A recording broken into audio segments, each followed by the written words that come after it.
Hello all. So today we have RJ Dilip from Big FM. How are you, Dilip sir? मैं बिल्कुल बढ़िया हूँ. All well. Harshad, how are you? Good, good. You inspire a lot of Wonderful people. one.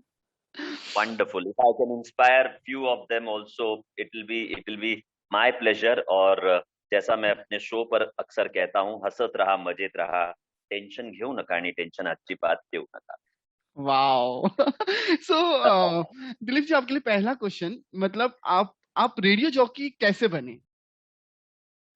तो before I answer that question मैं बता दूं कि this is the 20th year in this profession as a radio jockey. 20 साल की ये journey है. And बहुत सारे लोग ये जानते हैं कि मैं एक होम्योपैथिक डॉक्टर हूँ क्वालिफिकेशन से. तुम्हें पता था हर्षद ये? नहीं, मुझे नहीं पता था. तो बाय क्वालिफिकेशन मैंने BHMS किया हुआ है, bachelor in homeopathic medicine and surgery. Great. ये 2000 और 2001 की बात है. उसके बाद जैसे हर डॉक्टर को इंटर्नशिप वगैरह करनी पड़ती है, मैं भी वही कर रहा था.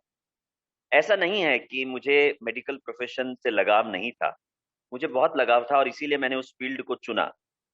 लेकिन उससे भी ज्यादा मुझे लगाव था स्टेज पे जाके परफॉर्म करना, लोगों को एंटरटेन करना, अपनी आवाज के जरिए कनेक्ट करना. बट ये रियलाइजेशन मुझे तब आया जब मेरे आसपास मेरे दोस्तों ने मुझे कहा कि तुम्हारा जो पैशन है वो इस तरफ दिखाई देता है, you should go and try. All India radio में जाकर कोशिश करनी चाहिए तुमको, क्योंकि उस वक्त प्राइवेट रेडियो स्टेशन नहीं थे. जैसे अभी बहुत सारे प्राइवेट रेडियो स्टेशन सब सुनते हैं हम. ऑल इंडिया रेडियो के FM रेडियो स्टेशन थे और उस वक्त तो सिर्फ एक ही रेडियो स्टेशन था. मुंबई की मैं बात कर रहा हूँ क्योंकि I am born and brought up here in Mumbai. तो मेरी मेरी जो कॉलेज है वो अलीबाग में थी. और 5.5 साल मेडिकल की पढ़ाई वहां पे पूरी करने के बाद जब मैं अपने 4th ईयर में था, फाइनल ईयर में था, तब मैं ऑल इंडिया रेडियो ऑडिशन के लिए चला गया. एक्चुअली क्या होता है ना, when you are in this medical life, तो आप सब दोस्त मिलके रात को गाने वाने सुनते रहते हैं. तो हम लोग भी FM पर ऐसे ही गाने सुना करते थे. वहां पर मेरे दोस्त ने सुना कि उनको नई आवाजों की जरूरत है.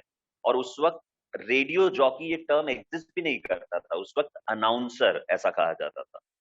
तो मुझे मेरे दोस्त ने कहा कि you should go and you should try, because तुम जब बात करते हो तो ऐसा लगता है कि रेडियो चल रहा है. मैं चला गया, ऑडिशन दिया और लकीली ऑडिशन में मैं सिलेक्ट हो गया. अब मेरे पास ऑप्शन था कि या मैं क्लिनिक में बैठूं और अपने रेगुलर क्लिनिक आवर्स के हिसाब से अपने करियर को आगे बढ़ाऊं, या मैं फुल टाइम फोकस करूं रेडियो जॉकिंग पर. ऑल इंडिया रेडियो में जब था तो वो तो फ्रीलांस काम हुआ करता था, यानी महीने में 10 बार हमें जाना पड़ता था और अपना अपना शो करके हम लोग आ जाया करते थे. बट वहां से when I joined another private radio station की जब शुरुआत हुई, तो one of the radio station gave me an offer कि आप हमारे साथ जुड़ जाइए. That was a full time job. And that point of time मैंने अपने दिल की आवाज सुनी और मैंने कहा कि मुझे यही करना है. क्लिनिक का वाओ. शटर डाउन, लॉक लगा दिया मैंने. अपने रिश्तेदारों को, दोस्तों को बोल दिया कि जब भी कोई सलाह चाहिए, मेडिकल सलाह, मुझे कॉल कर देना, मैं फ्री में दूंगा. लेकिन मैं अपने पैशन को फॉलो करना चाहता हूँ और मैं वहां निकल पड़ा. उसके बाद एक बहुत ही इंटरेस्टिंग जर्नी की शुरुआत हो गई और उसको अब 20 साल पूरे हो गए, या चल रहे हैं. आगे भी ये सफर चलता रहे. Awesome, awesome. तो, बहुत सही है. या काफी कुछ पता नहीं और था. हाँ. या और ये पॉइंट इसलिए भी बताना जरूरी है ना, बिकॉज ये बहुत सारे लोगों की लाइफ में इस तरह की सिचुएशन आती है यस. जहां उनको लगता है कि मैं अपने पैशन को फॉलो करूं या फिर मैं अपने प्रोफेशन को फॉलो करूं. मैंने सीखा तो कुछ और है, कैसे होगा, क्या होगा, इस असमंजस में वो डिसाइड नहीं करते, मलाल रह जाता है. और फिर एक शब्द आता है, काश, काश मैंने ऐसा किया होता. तो किसी की जिंदगी में इस तरह का एक स्टेटमेंट कहने का मौका ना आए, इसलिए मैंने ये बात कही है कि जब आपको यहाँ से आवाज आए ना, कदम उठा लीजिए. जिंदगी में काश ऐसा नहीं कहना पड़ेगा. तो मैं बहुत खुश हूँ. पीछे मुड़कर जब मैं देखता हूँ तो मुझे ऐसा लगता है कि वाह, मैंने वो डिसीजन लिया. बहुत सही डिसीजन था और हमको तो बहुत ही, मतलब आपने एंटरटेन भी किया है. ओके. तो थैंक यू.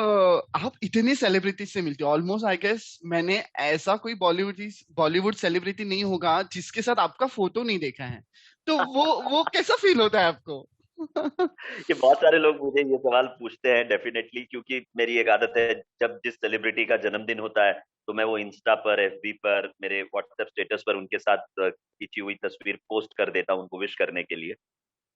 एक्चुअली हर्षद, मुझे फील ये होता है कि मतलब मैं क्या बताऊं, मतलब सेलिब्रिटी भी हमारी तरह ही है। और ऑब्वियसली जब मैं पहले सेलिब्रिटी से मिला था, मुझे याद है, मैं मिला था शबाना आजमी जी से। शबाना आजमी जी से जब मैंने अपने रेडियो करियर की शुरुआत ही की थी, और इतनी बड़ी स्टार से मिलने का मौका, उनका इंटरव्यू लेने का मौका, उस वक्त मैं काफी ऑ में था कि ओह माय गॉड ये। लेकिन उसके बाद धीरे धीरे धीरे धीरे इतने सारे सेलिब्रिटीज, इतना इंटरेक्शन हुआ है कि मुझे ऐसा लगता है कि वो भी हमारी तरह ही है। इट्स जस्ट दैट हम उनसे इतना प्यार करते हैं, इतनी पॉपुलैरिटी उनकी होती है कि बहुत कुछ सीखने जैसा उनसे होता है। तो मैं तो हर बार सीखने की कोशिश करता हूँ कि इनसे क्या सीखा जा सकता है। लता दीदी, सचिन तेंदुलकर, अमिताभ बच्चन, इन सब से कई बार मिलने का मौका मिला, इंटरव्यू लेने का मौका मिला, और हर बार कुछ ना कुछ नया सीखने का मौका मिला। मैं सीखने की कोशिश करता हूँ, बहुत कुछ सीखने जैसा है। वाओ। कुछ मैसेज देना चाहोगे अपनी यंग जनरेशन को? मैंने शुरुआत में ही दे दिया कि काश कहने का मौका आपके दिल में नहीं आना चाहिए। आप का जो पैशन है उसको जल्दी से आप आइडेंटिफाई कीजिए, समझिए कि क्या करने में आपको मजा आता है।